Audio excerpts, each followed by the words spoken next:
How can I help you? I'm trying to reach mosquito control. Okay. Well, we're part of Mosquito Control. What can Okay. I help you with? Driving back from the country from Pungo off of Princess Anne Road, I noticed that everything was foggy around me. But then as I got, closer up to the car in front of me, it was a mosquito truck. I was driving behind the mosquito truck, so I quickly, got around him. And as I go around him, there's another mosquito truck coming towards me, and it had already been spraying. So I had to drive through all of that spray, and I just wanted to know, is that safe? Have I been poisoned? You were in the car, right? I was in the car with the windows rolled down right behind the sprayer that was spraying on me. Yeah. Yeah. No, it's not supposed to be, where it would hurt you like that. Okay. I'm going to give you the number of their office. Okay. And they're in and out of the office. So if no one is there, you'll have to call back because they don't have a secretary over there. And if you can't get a hold of anybody this afternoon, call me back in the morning, and I'll email him the information to call you, okay?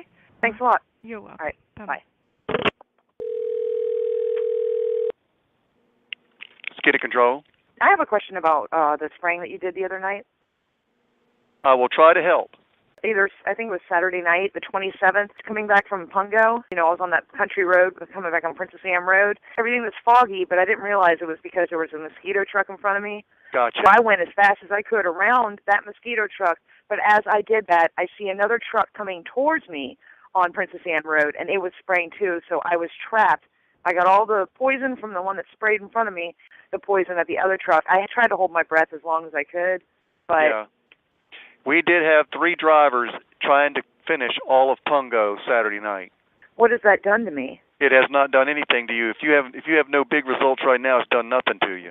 Okay, how much of that can I even inhale before it damages me? Yeah, I know what you're saying, but you're not going to inhale enough, even meeting 2 trucks, you're not going to inhale enough permethrin, and you were in a car? With my windows rolled down. Okay, you're still not going to, unless you have asthma, you're not going to inhale enough of that material to do anything to you. I'm worried about the trucks. My name is Jim Stallings, and I just had some questions about permethrin. Do you know anything about its chemical makeup? What it's classified Do I know anything as? about its chemical makeup? Yeah. Nothing more than what the manufacturer provides on a sheet. No. Well, I know that it's been thoroughly. I know that it's been used for a long, long, long time. Yeah, I know, but I just have a few things I would like to make you aware of. Okay. Permethrin is a known endocrine disruptor. Do you know what an endocrine disruptor is? I know what an endocrine system is. Yes, sir. Okay, well, an endocrine disruptors are chemicals that at certain doses interfere with the endocrine system of mammals, including humans. These disruptions can cause cancerous tumors, birth defects, and other developmental disorders. Any system in the body controlled by hormones can be derailed by endocrine disruptors. Specifically, endocrine disruptors may be associated with the development of learning disabilities, severe attention deficit disorder, cognitive and brain developmental problems, deformations of the body, including limbs, breast cancer, prostate cancer, thyroid and other cancers, sexual developmental problems such as feminizing of male eggs and masculine effects on female eggs. And one thing I would like to point out to you, if you Google that, this can happen to a fetus inside the mother's womb without even having any effects on the mother whatsoever. What does spraying endocrine disruptors that mess with mammals have to do with mosquitoes? Permethrin is one of the main materials used against mosquitoes at this time. And I think at the beginning of what you told me, didn't you say at certain volumes? Well, certain that was levels? My next thing, because you're going to say Yes, that sir. you don't put enough out to hurt us. Okay, well, what if I was to tell you that the people who spray for obnoxious weeds are endocrine disruptors too? And so the people in your city and around the United States are breathing in endocrine disruptors. They're going and playing in endocrine disruptors and walking on them on public sidewalks. Is mosquito spray an endocrine disruptor? Well, if he says, I'd have to look for myself, but it doesn't say that on any sheet I've ever read with permethrin. The EPA regulates you guys, right? You better believe it. EPA is the one that will take the material permethrin, and then they can judge how much humans can take. Yes, that's exactly what they do. That's exactly right. Well, if I was to take some, like I say, if I was to be in contact with chemicals, known endocrine disruptors via your mosquito abatement, via the obnoxious weed sprays that's in parks, around schools, on the curbs, people with backpack sprayers sneaking into people's yards spraying. You can change the name of the chemicals, but if a chemical is an endocrine disruptor and you play in it and you walk in it and you breathe it and it's put in the water supply and they put it in the inoculations, don't you understand that that's what's making everybody sick? That's what's causing the problems? Causing what I problem? have strongly mental retardation, ADHD. As long as you guys have been spraying these chemicals, there has been an increase in ADHD, learning disabilities, cancer. Just pretty much just Google endocrine disruptors. It will bring up a list of everything you can find them in, and then ask yourself, well, why do they put them in baby plastics? Why do they add them to the water? Why do they spray them on people through neighborhoods at night? Okay, I'm going to Google it and everything, but here's the deal. Permethrin is what we're using for mosquito control. At this time, we are putting it out way, way, way, way low dosage. I'm not putting this. We are legal to put this stuff out at a rate of 9 ounces per acre. I'm at 1.1. That's why they call it an ultra low volume. So I'm putting out very, very, very small amounts of this stuff. What is your position in all of this? What is your job title? I'm with the mosquito control, the superintendent of mosquito control. I have nothing to do with the Park Service, what they do. I have nothing to do with the city's landscape service, what they do. I just do mosquito control. That's it. Last time I called you, I had told you that they had sprayed some people. Like, I watched them spray my neighbors. I watched her turn around, get sprayed in the face. She turns right back around like nothing happened. I'm going to try to take care of that problem quick. And like I say, you had no idea that this was even called an endocrine disruptor. So, I mean, and I'm telling you to Google endocrine disruptors. I have a question for you, sir. Do you know what decompartmentalization is? I do not think I do.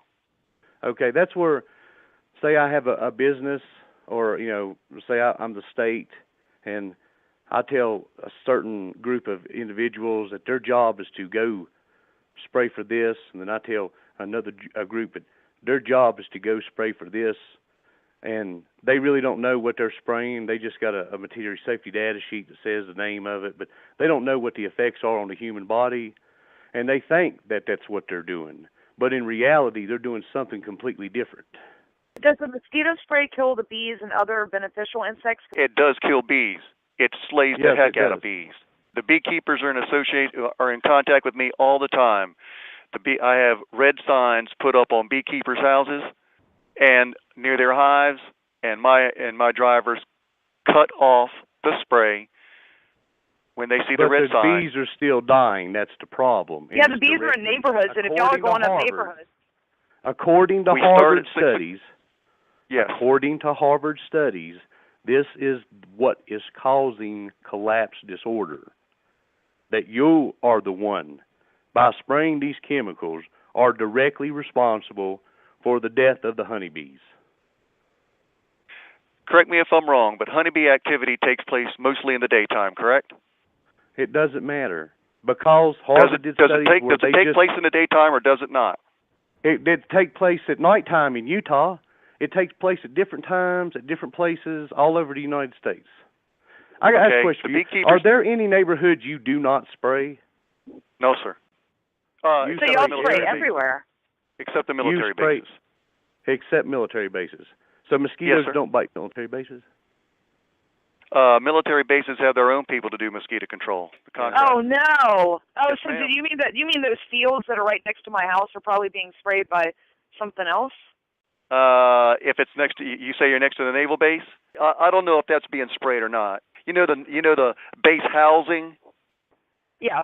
Yeah. Normally the mosquito control guys that are contracted to do the bases just go in the base housing. all the butterflies are dead, the caterpillars, all of the neighbors in that entire neighborhood, they have no bees. It's really scary because I'm thinking that you guys are killing the bees. Well, we have killed bees before, there's no question. But here's what we do to try to keep from killing as many bees as we can. We don't spray in the middle of the day when they're most active around here, according to the beekeepers that call me.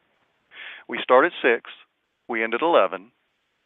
I know that some of the bees are active, but most of the bees, from what the beekeepers tell me, are beginning to stop their activity and go back to the hives. I would like to ask you one more question, and if the answer is no to my question, I would like you to research it for yourself. Do you know what eugenics is? Eugenics? Yeah. I do not. Yeah, eugenics. It's also known as human population control. Have you ever heard that term, human population control? Back in World War II, I have. Okay, now I'm glad you brought that up because in World War II, they were doing the exact same things that you guys are doing right now. They were driving around, spraying chemicals on people, and saying they were doing it for something else. Did you know that? Oh, okay. No, I did not. I had another. So, I knew they were killing off after folks. you Google all this, if you find out that you have in fact been tricked into spraying chemicals that's causing ADHD, learning disabilities, and all that in a human control population scam, are you going to stop what you're doing? Are you going to start telling people? Or are you just going to dismiss this as something? I'm going to have to see some mighty big fat evidence before I Okay, well, go with here that. I'm telling you how they're doing it. You're not spraying enough to hurt anyone. But that's true. With the combination of it being in the weed spray, the mosquito spray, the baby toys, the baby plastics, the baby foods, the inoculations, and the water supply, that's what's causing all of the problems in society, mentally, physically, emotionally, since all these sprays started back in the 40s or the 20s, whenever they started spraying it. I'll tell you what. Let me read some of this for myself, okay? Okay. I mean, thank you for bringing it up to me. I am going to aware. research it. Yes, sir. Well, I hope you do, sir, because it's really would you in do reality. me a favor and call me tomorrow too? Sure. Madison, yeah, I can call you tomorrow. Him tomorrow. I got a personnel in my office right now I got to attend to, but I am going to look up eugenics. Thank you. I'm going to look up the other thing. And okay. y'all call me tomorrow. I should be here in the morning, please. Okay, no problem. Thanks. Yep, no problem. Okay, thanks a lot. Sir. Bye-bye. Bye.